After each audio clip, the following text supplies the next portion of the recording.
Alien. What a revolutionary film. It's an easy contender for one of my favorite sci-fi films of all time, and it's had a lasting impact on nearly everyone who's watched it. Nearly every detail is perfect.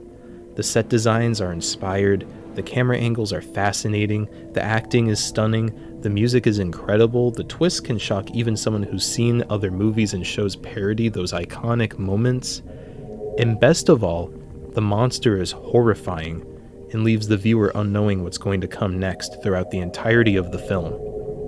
This video is not a review of Alien, but I highly encourage anyone watching this video to watch it if you haven't. It's a sci-fi horror that simply could not be so impactful if any single element was changed or removed. To say it's iconic, genius, and outright lightning in a bottle would be lying. And believe it or not, lightning waited 7 years, and then struck inside yet another bottle when Aliens came out. This movie lacks some of the more artistic elements of the first movie, while also foregoing some of the ironically down-to-earth horror elements with a more action thriller take on it.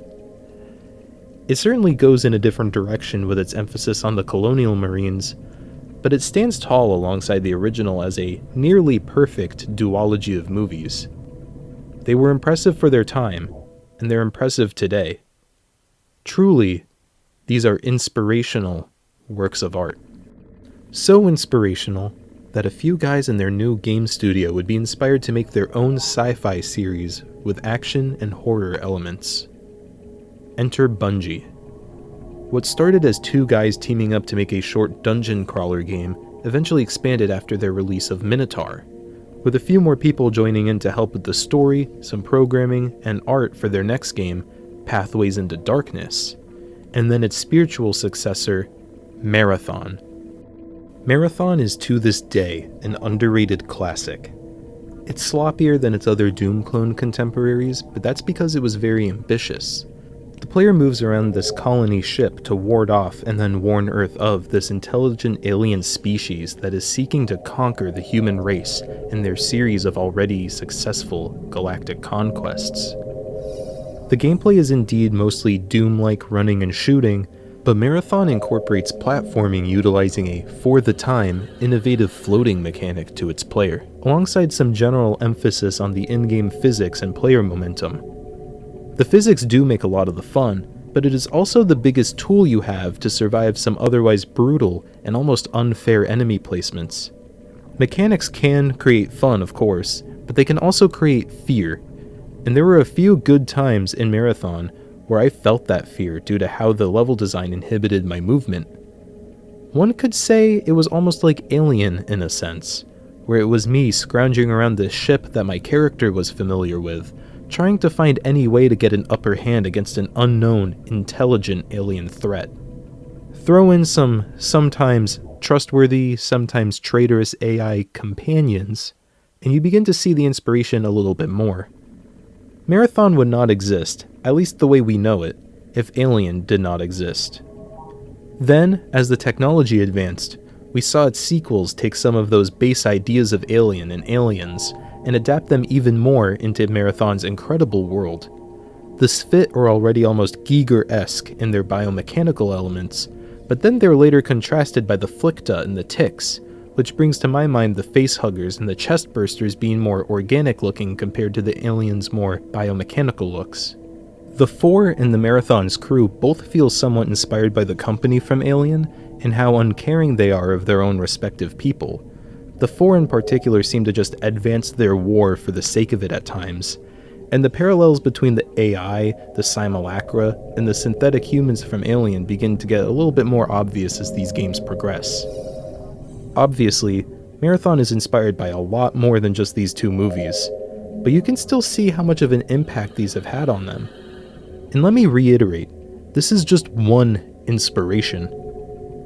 Once you add in the many other sci-fi inspirations, old European myths of heroes like Beowulf, Achilles, Arthur, and then all of the other myths and legends and religious elements, the rabbit hole only gets deeper, And then the philosophical and mystical elements like references to the Piltdown Man and Teilhard de Chardin make Marathon one of the most incredible game worlds I've ever played in.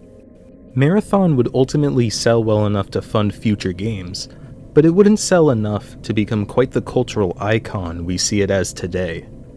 No, Bungie needed more time to create their magnum opus series.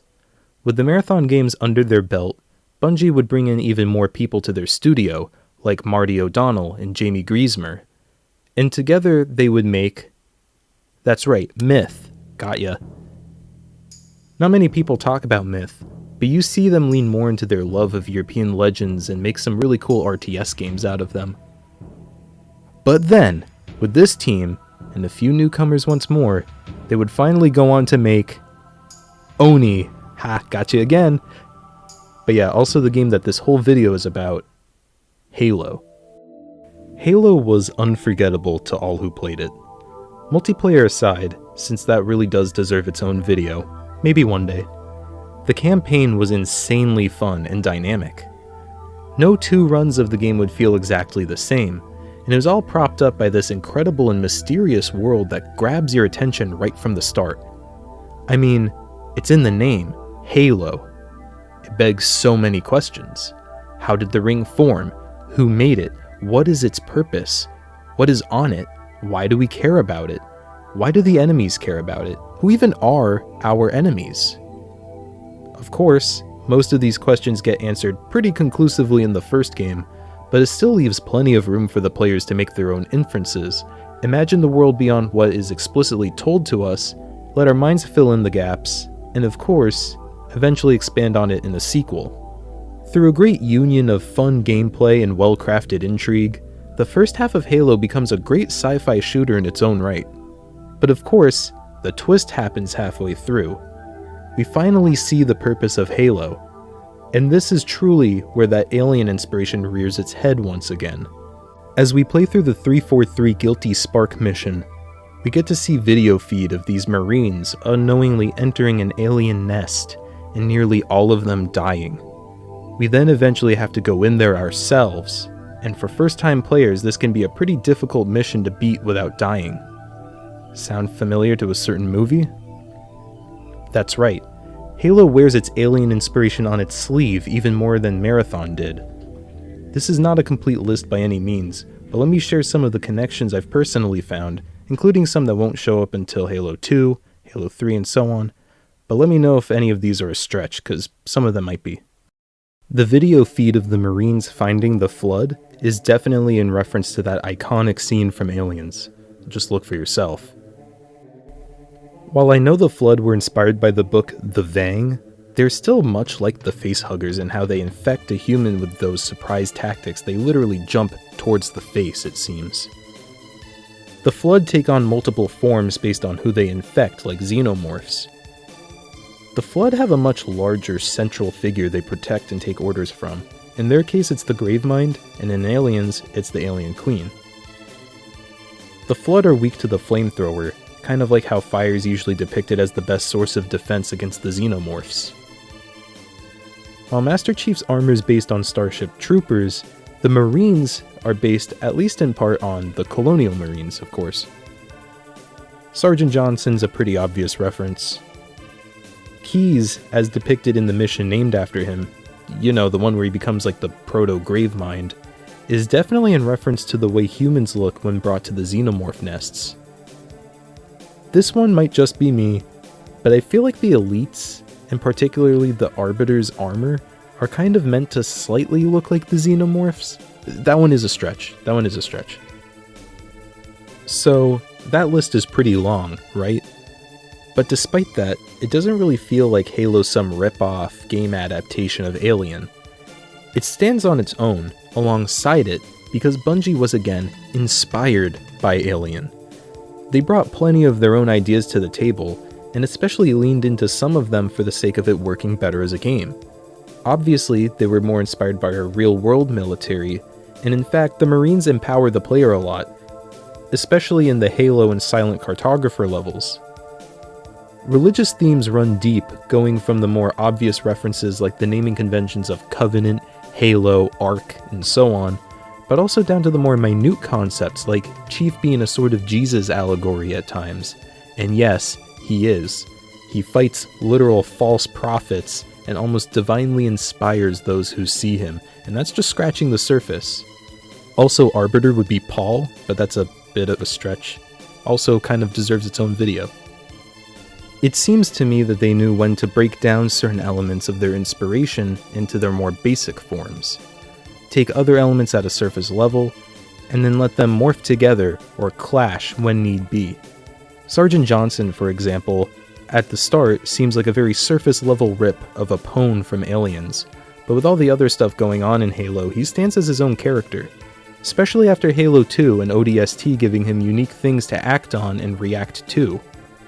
The Floods, similarly, are more than just xenomorph knockoffs in a sense, since they infect elites as well as humans, and making them strong in numbers gives them a different horrific vibe than the xenomorphs. Splash in Bungie's now iconic gameplay motif of floaty physics for the player, alongside extremely good and, for the time, unique gunplay, and you have something that is truly unique. Something that stands out from not just its competitors, but its inspiration as well. Something like this cannot be so simply replicated. Which, of course, is why Microsoft made them make 5 more games. It's common knowledge by now that Microsoft's contract with Bungie stated they needed to make more games than Bungie originally wanted to make. But fortunately, this just meant we got more great games. The wellspring definitely did not run dry, and Bungie was able to lean more into these other, non-alien inspirations when need be to give off completely different identities to each game, like how Halo 2 leans more into the religious elements with Arbiter, and then more into the military ones with Chief. This all ends with Halo Reach, where Bungie says goodbye by making a game that was full of stuff they just wanted to add for the heck of it, like space battles, armor abilities, and a narrative that I could point to certain things for inspiration, but it would definitely be grasping at straws. It feels almost wholly original, at least compared to the first title. And with this, Bungie left to make other games.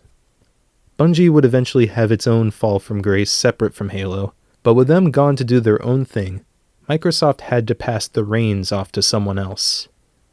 Enter 343. Comprised of people across the industry, 343 was founded to carry Halo's torch. These were all incredibly talented people, but they notoriously had very few people on board who ever worked on Halo before, and even worse had said that they hired people who hated Halo for X reason, with each person assumedly having something different that they hated Halo for. Now, it's fine to be critical of these games, obviously. Despite my praise, they're not perfect by any means, but to properly continue a series like this, you need to have love and reverence for it. You need to be excited by it. You need to get inspired by it. But that's not enough. You need to go further than that. You need to be inspired by the people who were inspired enough to make it. You need to be inspired by the same things they were inspired by. Of course, I can't tell you exactly how everyone felt and thought, but the end products speak for themselves. Let's talk about Halo 4, Halo 5, and Halo Infinite. Obviously, you can like these games, you can love these games, and I've had plenty of fun in Halo 4 and Halo Infinite multiplayer, but let's be honest, the campaigns, which were what got many people to even want to try the multiplayer, are not as loved as the Bungie games. Why is that? They're not very buggy, they're clearly competently made, and they do have quite a few good things going for them. What went wrong? They're not all that memorable. Well, parts are, but usually not for the right reasons. We'll get to that. Let's start with Halo 4. Halo 4 at times feels like someone who played Halo a few times at a friend's house had to make the next game. I imagine quite a few people working on the game had this sort of mentality going into it that it's just Call of Duty in space. And I think this is sort of corroborated by the aforementioned infamous line from the higher-up that said that they hired people who didn't like certain things about Halo. The aesthetic is certainly sci-fi, but it feels much more 2010s generic in its looks and its sounds. The more important characters are ripped from Bungie Halo terminals like the Didact and the Librarian, but they seemed to not really understand these characters and also why they existed in terminals.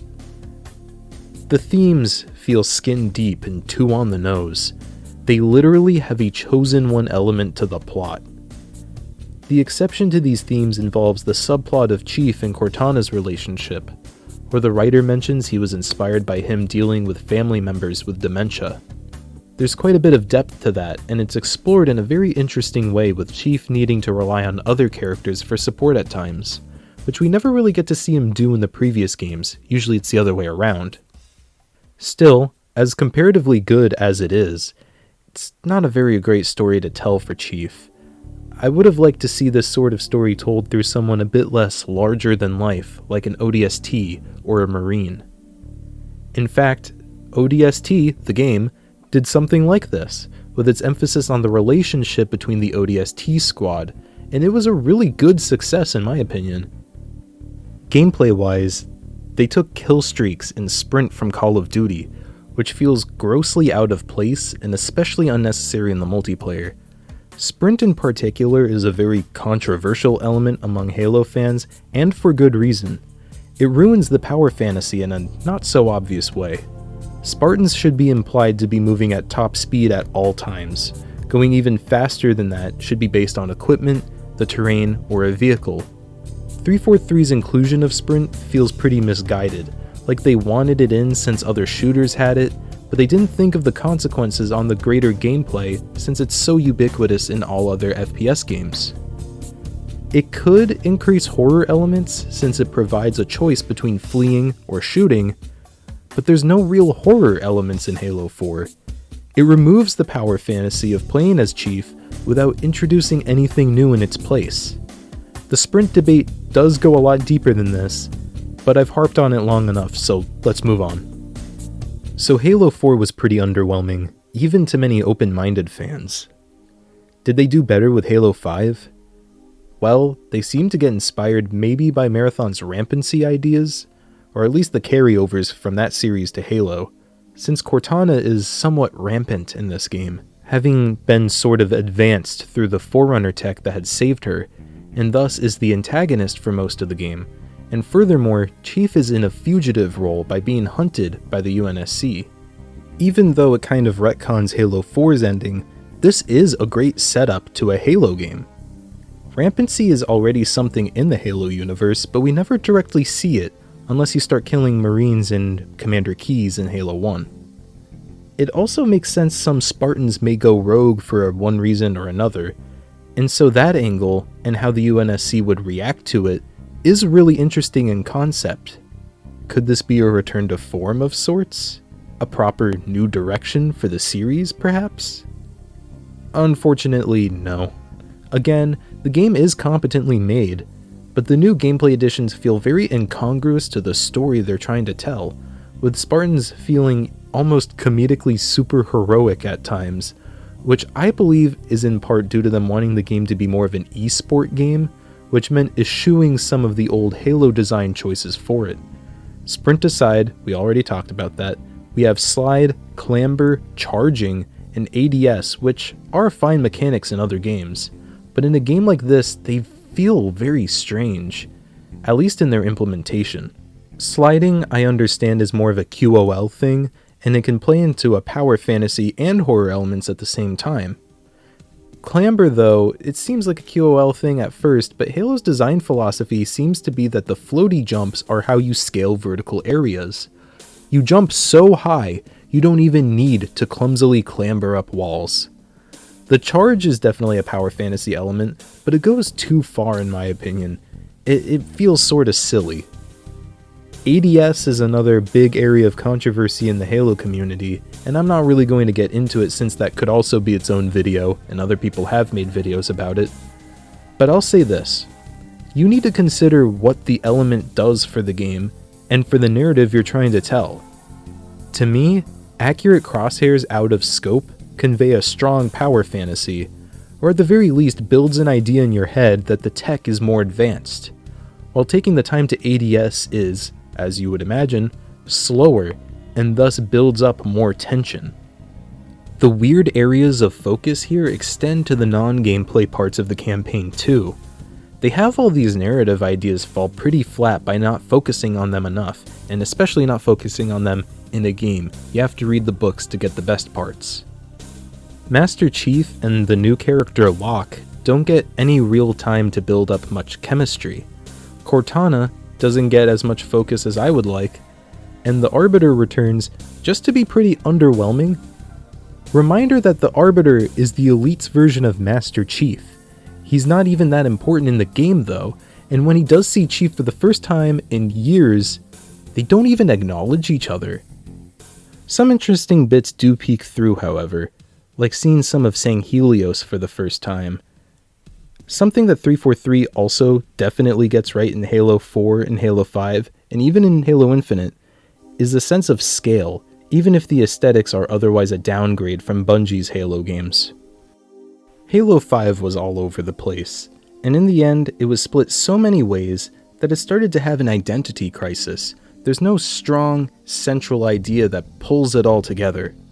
Halo 5 was received well by some, but it was absolutely hated by others, and most of the praise that fans of Halo 5 have involve the multiplayer and not really the campaign.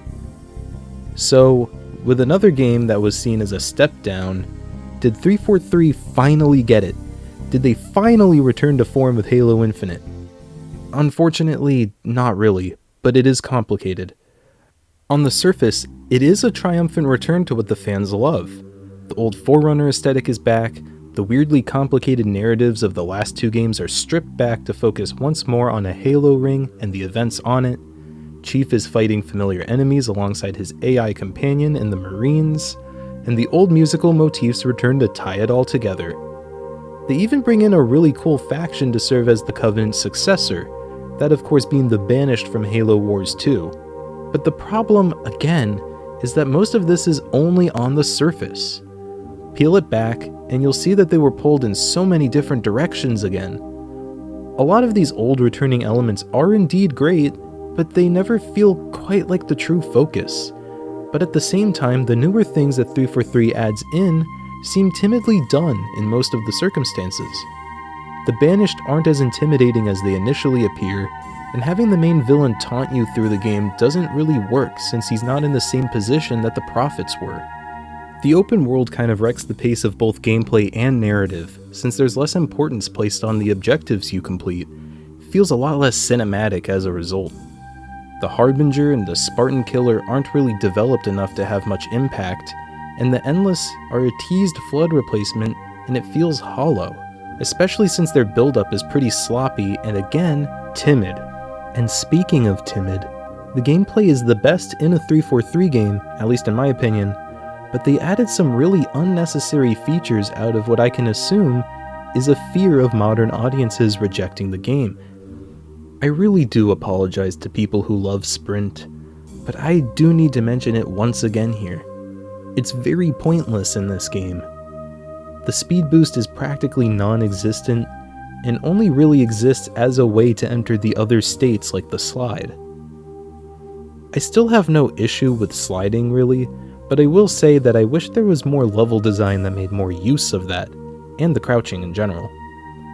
Clamber, similarly, is fine to me, but I really don't think Master Chief should really need that. The less constant additions like the grappling hook, the shield, and all of those are actually pretty fine, and very fun even. I love how 343 leaned into the physics a bit with some of these. The grappling hook and the repulsor in particular are really cool, since Halo's physics have always been a forefront of the gameplay. And giving the player more tools to interact with the physics is incredible. It's why I love the gravity hammer in Halo 3. I generally like how these are pickups too. They feel more like upgrades this way, and I like how they're equipment that's added onto the character rather than some base feature we'd need to accept like the charge was in Halo 5. That's quite a lot of praise, but you need to remember that these bolder and better changes are still combined with some subpar features too. And as a result, the game is my favorite of the 343 games, but it still comes out as a mixed bag. Perhaps a part of Infinite's wishy-washy nature is because of the inspiration only being surface level and not really reaching all the areas of the game. I can support this with direct evidence, but also my own circumstantial evidence. As for the concrete, it was stated by the workers that Infinite was split into what they called fiefdoms, and that conflicting decisions led to 4 or 5 games being developed simultaneously. They are clearly stating here that there was a lack of creative cohesion. I would also be timid to make any bold moves myself if I knew it'd be argued back and forth between 4 to 5 groups. But now let's use an example to demonstrate how I think this ended up. Think about just the names of things in Halo Infinite. Banished, Harbinger, Endless, Pilot. These names on first impression feel kind of like names Bungie would have, but they lack bite. Flood has a very raw, biblical, primal feeling to it, and that's reflected in these creatures and in the Gravemind, who themselves seem primal and even mystical. The Gravemind even speaks in Troaic heptameter. Try saying that 5 times fast. Cortana isn't just a name, it's the name of, and forgive my pronunciation here, Ogier the Dane's legendary sword. And it's even said to say on its inscription that it is of the same steel and temper as Durandal. The Covenant, the Ark, Halo Rings, Arbiter, Tartarus are all names that have religious or mythological contexts. It seems to me like 343 were pretty scared of having these naming schemes, and that's why they go with words that sound sort of religious or mythological, while still being relatively secular like Banished, Endless, and so on. This would also explain why they use Didact and Librarian in Halo 4, and why they chose the name Harbinger in Infinite, as Harbinger can quite literally just mean Forerunner. Gameplay-wise, they said they were inspired by Breath of the Wild for their open world, but where do you see that inspiration? The games are both open world, of course, but the comparison ends there, really. As much as I love the grappling hook, for example, I can suspect that this inclusion is due to so many other games of the past 10 or so years, all including them. It stands to reason that the more original, inspired ideas are the ones that land the most aside from the grappling hook. The characterization of the pilot, the dynamics between Chief, the pilot, and the weapon, the throwing of fusion coils, and honestly, some of those banished weapons are really cool. When they were more confident, they stuck the landing. When they weren't, they weren't. So, to quickly recap everything 343 so far, Halo 4 was made by people who didn't like Halo. Halo 5 was pulled in so many different directions that it could never have succeeded in what it set out to achieve, and Infinite was a product of compromises between different groups that seem eager to please, instead of eager to show off their own inspired work. Now you might be thinking, well, these games are no longer made by small teams. Hundreds, if not thousands of people are involved in these games' production. Things are bound to get lost when you're split between so many directors, then fed down to more and more people. And you would be right. But that can be avoided through proper onboarding for designers, artists, level designers, and team leads. If you want proof of this, look to games like Elden Ring that even had George R.R. Martin helping with the story. And in the end, Elden Ring still feels incredibly like what we would expect from a From Software title. If I were at the helm directing the next Halo game, I would start pre-production by getting all of the higher-ups to watch, read, and play all the known inspirations for the Halo games. And then, from there, we can much more confidently inject our own ideas. This could take the game in some weird, new places, but hopefully it will still feel like Halo. And even if it doesn't work out that well, we still have a stronger understanding of what works and what doesn't, so we can design with a more experimental plan in mind. If a completely traditional Halo is what's in order afterwards, we can make sure that the sequel naturally returns to form like that. Perhaps an example is in order. If you don't care about me providing some stupid example of my own, skip to here, and I'm not going to get upset or anything, I get it.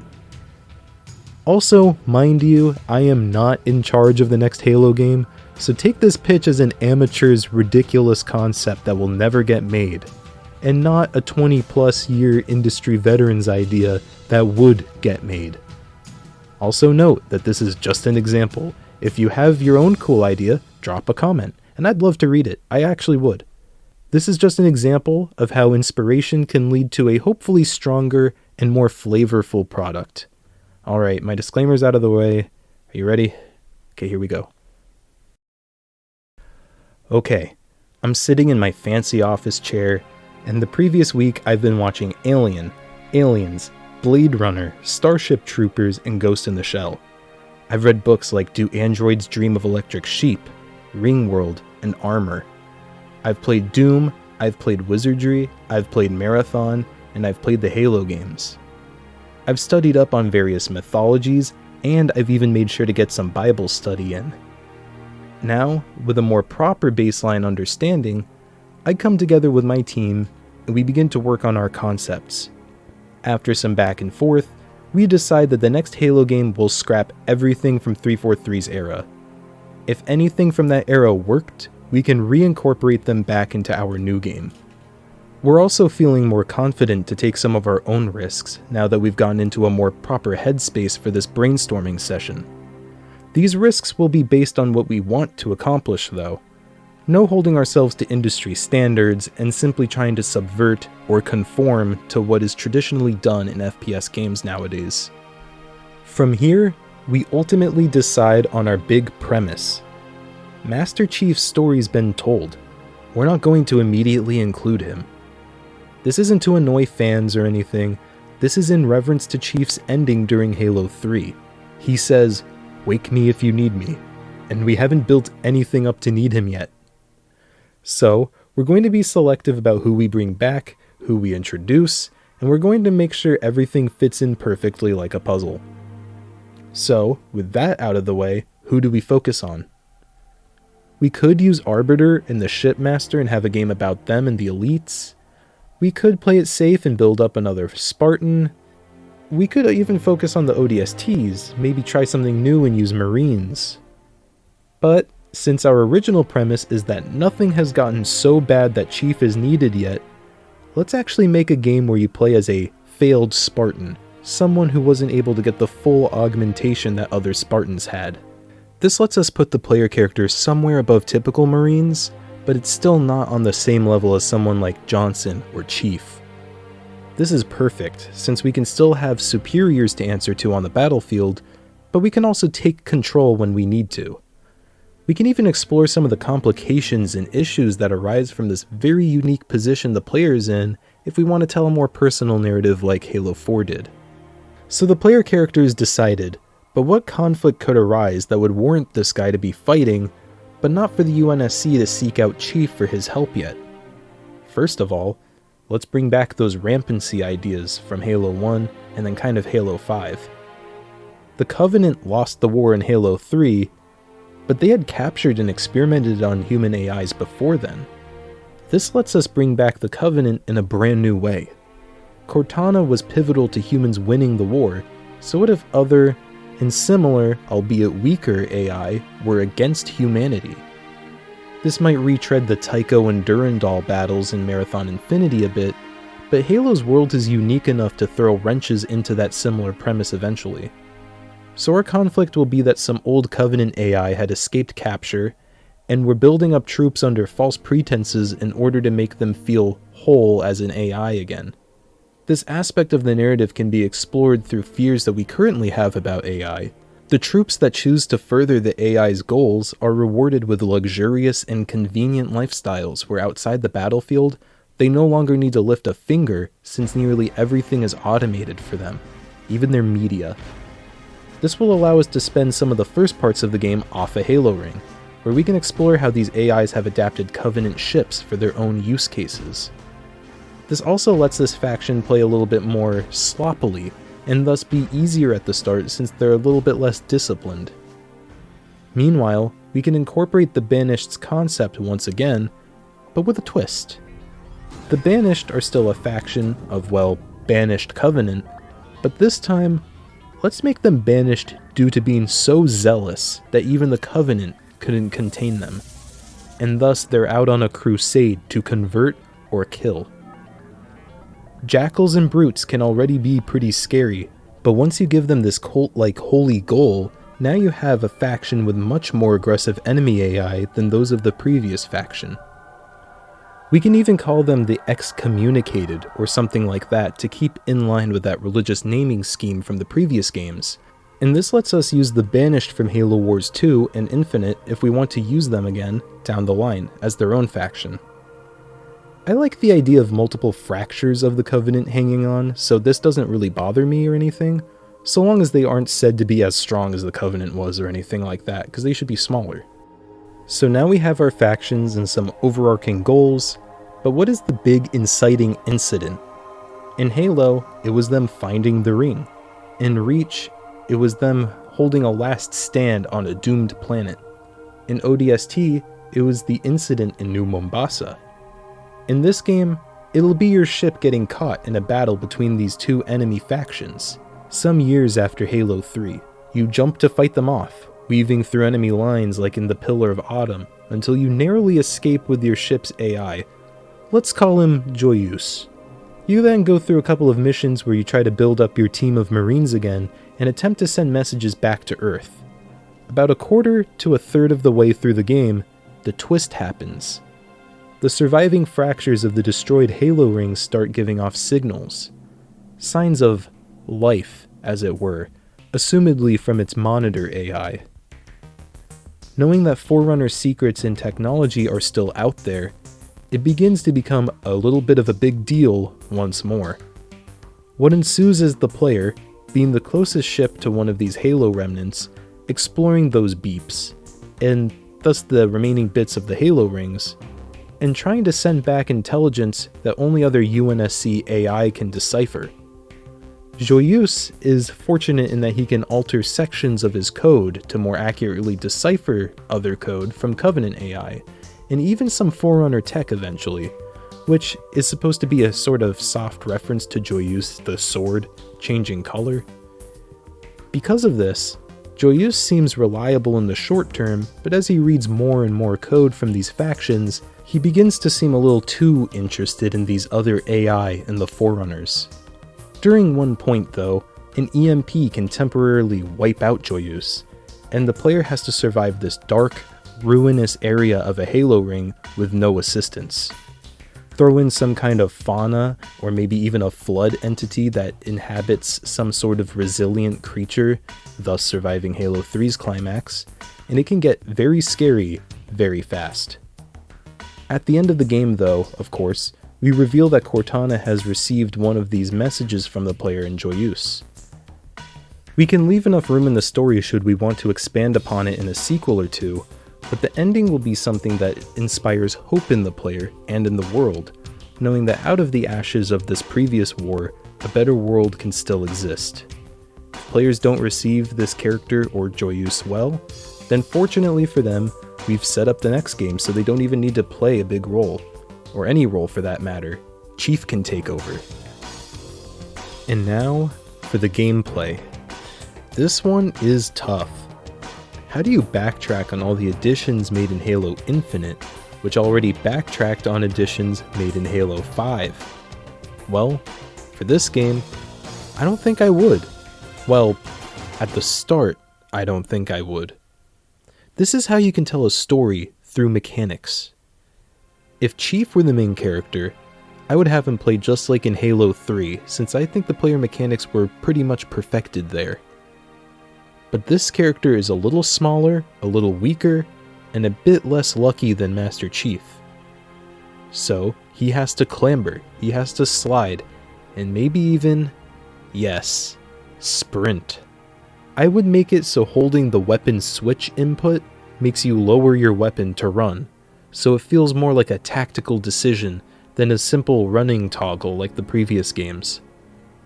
I'd like to have sprint be a roughly 20% speed boost.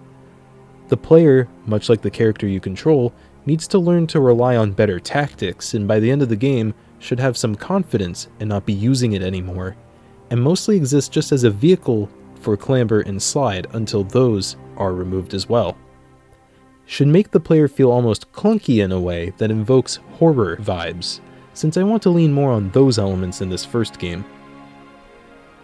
The level design can make use of this gradual growth, and I would implement some upgrade system that counteracts these slide, sprint, and clamber mechanics so you can say, now jump 1.5 times as high, but your clamber ability is now revoked.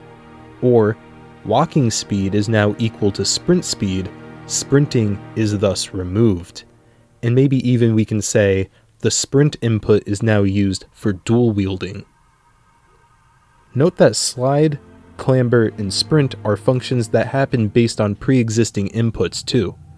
The removal doesn't remove any buttons from being used, so it shouldn't feel like you're losing functionality on your controller as you shed these features for a simpler but stronger character. Guns would be more of what we already know. Same old UNSC weapons, some retooled Covenant weapons used by the warring factions, and of course, some new weapons that those factions would create themselves, with the AI ones being probably more easy to use and having high ammo counts, but are typically a little less powerful. Think like the Sentinel beam. And this would play into the lackadaisical soldiers' personalities. Meanwhile, the banished or excommunicated, whatever you want to call them, their weapons would be more brutal and have more melee potential. Think more like the brute weapons. Since these factions would have these weapons unique to them in the campaign, this would separate them even more, despite being of the same species, or set of species. I also want a spear of some sort. Maybe it's because the 4 and Marathon use spears a lot, and I love the cattle prod makeshift weapon in Alien, but I want one in the game somehow. Maybe make it play off physics in a fun way, like it has a gravity effect that only affects inorganic material like fusion coils, guns, stuff like that. You could even flavor that as one of these factions attempting to reverse engineer those monitors' forge abilities from the forge mode. And lastly, equipment from Infinite would return as consumable versions. No cooldown. They should be rewards for exploring either the campaign maps or in multiplayer, the multiplayer maps. The final thing I want to talk about is aesthetics. Combat Evolved has my favorite look of the entire series, so I want to lean into that game's aesthetic more. When it's dark, and using a flashlight should muddy the colors in the same tint as your flashlight bulb. Bloom lighting really shouldn't be used otherwise, since it'll just wash the scenes out in single colors. The lighting should help set the mood, but the textures and smaller objects' details should tell the story. Look how there's water damage and weathering on the outside of the Forerunner structures in Combat Evolved. Notice how the whole scene seems almost dreamlike, and how the textures toe the line between realistic and impressionist. There really is a surreal aspect to the game, so I would like to lean into that.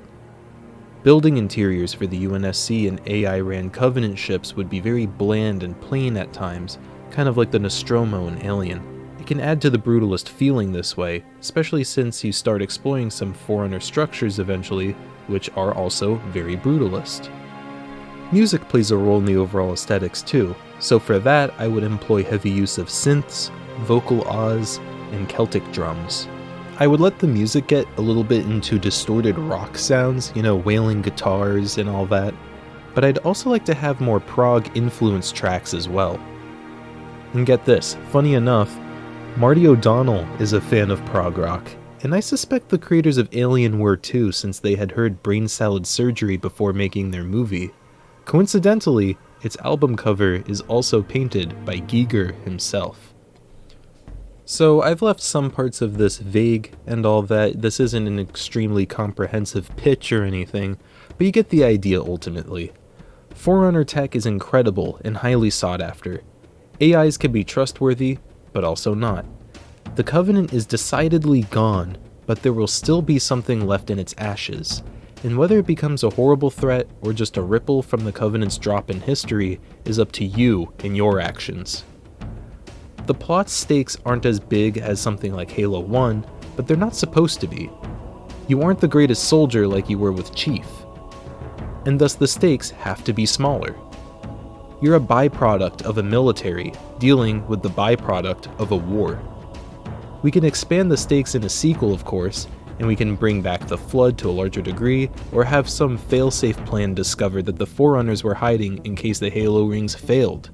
And from there, we can more so build up the leaders of our warring factions and raise the stakes equally. We won't be bringing in any completely new threats that wouldn't feel like natural evolutions of the previous story, we won't add any new mechanics for the sake of it, and most importantly, we'll work to bring new players over to the classic, iconic Halo gameplay we love by incorporating how these games play differently into the narrative itself. Now, if this doesn't seem interesting to you, that is perfectly fine. Like I said, this concept is from me, some random guy, and thus it won't be made by any big studio or anything. But hopefully you can see that by the inspiration I've had, not just from the previous games, but also Marathon, and some of the things that inspired Halo, predominantly Alien, because that's kind of the central theme of the video here, I've crafted something that at least maybe feels more in line with how people would envision a sequel to Halo 3 to be, especially after Bungie's experiments with ODST and Reach, without fully ridding the 343 games of what those games did well. From me having these sources of inspiration, I can be more confident in what I theoretically keep, what I change, what I add, and what I remove, and hopefully this pitch seems more interesting as a result. Now that 343 is no more, being replaced by Halo Studios, we can only wait and see what comes in the future. As of this video, they've revealed their Combat Evolved remake, and it looks more like old Halo than anything 343 created, but it still seems like it's all on a surface level. Deeper down, there's still the same issues that I've talked about throughout this whole video. Admittedly, there is hope in this new remake, but I'm cautious and honestly not expecting much. It seems the Halo Studios rebrand is itself surface level, as higher-ups are still constantly shuffling in and out just as they were when 343 was at the helm. Whoever ends up at the helm though, so long as they have the same ethos, the same love, and the same inspiration, whatever they make will at least be interesting and entertaining. I would say something more passionate and hopeful at the end here, but I just can't find the inspiration to say it. Thanks for watching. Hey, you ever wonder why we're here? To watch more videos, hopefully. I've got this cool video on Night Rain and this video on Mario 1. They're both unscripted, so probably not as good as this video. It was actually my first video with a script. But yeah, here they are if you want to check them out. And I'm also making a game. It's nothing really related to what I talk about in this video. It's more of a Zelda kind of game with an emphasis on both exploration and arcade scoring. So if that sounds interesting, stick around. I'll probably have a video on that very soon. And if you enjoyed this video, subscribe, like the video, and hopefully more to come. Thank you so much for watching this far in. Thanks for watching.